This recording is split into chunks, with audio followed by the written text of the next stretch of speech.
9명의 시민이 차디찬 길바닥에서 죽음을 맞았다. 작년 10월 28일 이태원 대참사가 일어나기 하루 전날 윤석열 대통령의 멘토로 알려진 천공이라는 자는 다음과 같이 발언한다. 우리 젊은이들이 지금 할 일이 있나요? 없어요. 할 일이 없으니까 어디로 가요? 젊음이라는 것은 에너지가 불타는 중이에요. 에너지가 불타면 할 일이 없으면 할 일을 안 주면 어떻게 되냐? 오만 짓을 다 하고 돌아다녀. 그래갖고 저 춤추러 가고 그쪽에서 어울리게 젊은이들이 거 있으니까 그거 가요. 가가지고 거기서 술 먹으면 나도 술 먹고 거기서 마약하면 나도 하고 그게 이제 놀이 문화가 된 거죠 지금. 근데 대한민국이 정상적으로 돌아갈 때는 마약을 굉장히 잘 이게 뭔가가 많이 들어올 수 없도록 많은 노력을 했어요.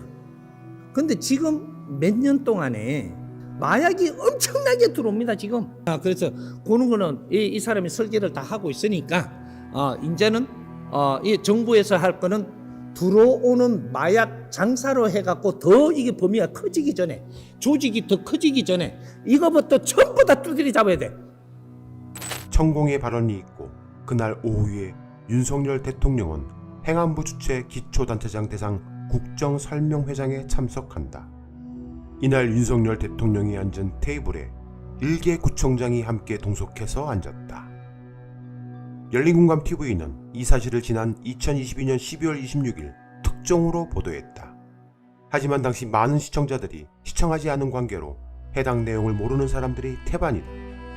이 영상을 보시는 국민은 반드시 각자의 SNS를 통해 해당 사실을 널리 공유해 주기를 간곡히 바란다. 윤석열 대통령과 함께 헤드테이블에 앉은 구청장이 바로 박희영 용산구청장이다. 다른 서울시 구청장들은 오찬장 뒤쪽 멀찌마키 앉았는데 어떻게 일개 박희영 용산구청장만이 윤석열 옆에 앉을 수 있었을까? 더 놀라운 사실은 그 테이블에 이상민 행안부 장관도 함께 앉아 있었던 사실이다. 당시 윤석열과 박희영, 이상민 등은 서로 속닥속닥 무언가 주고받는 대화를 수차례 오랫동안 나누었다. 문제는 전국 지자체장들 200여 명이 모이는 큰 행사에 대통령실이나 행안부는 별다른 보도자료를 배포하지도 않았다. 더군다나 이렇게 큰 행사에 대해 관련 자료나 영상을 찾아보기조차 어렵다. 도대체 이유가 무엇일까? 그리고 소름 돋는 사실은 용산구를 지역구로 두고 있는 국회의원이 바로 국민의힘 권영세이다. 그는 이른바 공작정치의 대명사로 알려진 인물이다. 과거 국정원 댓글 조작 및 북방 한계선 녹취록 사건 등에 연루되었던 자이기 때문이다. 그런 자와 함께 텔레그램 단톡방에 있었던 사람이 박희영 용산구청장이었다. 그런데 박 용산구청장이 참사 당일 해당 단톡방에 인파가 많이 모여 걱정된다라고 메시지를 남겼었는데 이 용산원팀이라는 단톡방이 11월 4일 갑작스럽게 방폭되어 사라진다. 문제는 11월 5일 박 구청장은 자신의 휴대폰을 갑작스럽게 아이폰으로 교체해버린다. 그리고 한동훈처럼 비밀번호를 경찰에 제공하지도 않았다. 너무나 충격적인 것은 12구 대참사와 관련해 증거인멸 등의 혐의로 경찰청 특별수사본부의 수사를 받아온 당시 서울 용산경찰서 정보계장이 2022년 11월 11일 숨진 채 발견되었다. 자치단체장은 사고가 나면 자신이 치명타를 입게 되니까 안전질서 유지를 기본으로 하게 되어 있다. 하지만 만약 작년 10월 28일 윤석열이 다른 방향을 지시하기 위해서 자리를 마련한 것이고 대통령의 의지는 이렇다를 직접 확인시켜주기 위한 자리였다라면 이야기는 달라진다. 구청장급이 시장도 아닌데 대통령과 직접 같은 테이블에 앉아 오찬을 함께하면서 만날 정도라면 어떤 미락이 있었던 게 아닌가 하는 강한 의구심이 들 수밖에 없다. 박희영 용산구청장은 스스로가 안전을 챙기겠다고 공언했던 헬리온 참사 당일 관내를 벗어나 있던 데다가 안전 문제에 신경을 전혀 쓴 흔적은 발견되지 않았기 때문이다. 박희영 용산구청장은 이태원 참사 당일 자신 집안 행사인 시제를 지내기 위해 경남우량에 갔었다. 그녀는 이태원 참사 당시 소방의료당국에 수차례 요청해도 영안실 섭외 등 사망자 관리 의무를 제대로 이행하지도 않았다.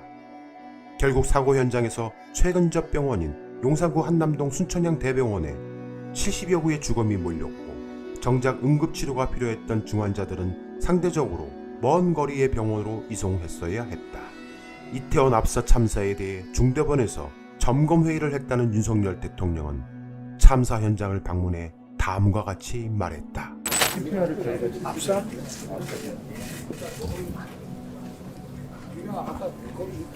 유진탕이라고 있어요. 중대본에서 국무총리와 행안부 장관과 같이 새벽 내내 이태원 압사 참사에 대해 대책 논의를 했다던 대통령의 입에서 압사? 뇌진탕이 있었겠지란 말을 할 수 있단 말인가? 이태원 참사 부실 대응 혐의로 구속 기소된 박희영 용산구청장이 6월 7일 보석으로 풀려났다. 그런 그녀가 보석에서 풀려나자마자 오늘 용산구청에 정상 출근했다. 이태원 참사 유가족 30여 명이 박 구청장의 출근을 저지하기 위해 아침부터 서울 용산구청 정문 앞 인도에서 기다렸는데 박 구청장은 이미 새벽같이 출근해 구청장실에 있는 9층으로 올라갔다. 일부 유가족들이 문을 열라고 외치며 잠긴 구청장실 문을 두드리며 보안 직원들과 실랑이가 벌어졌다. 하지만 박희영 용산구청장은 침묵했다. 현재 이태원역 1번 출구에 시민들이 놓아준 국화와 각종 물품과 사연이 담긴 쪽지들은 치워졌다. 대참사가 발생한 용산 해밀턴 호텔 서측 골목 159명 원혼의 절규가 들려온다.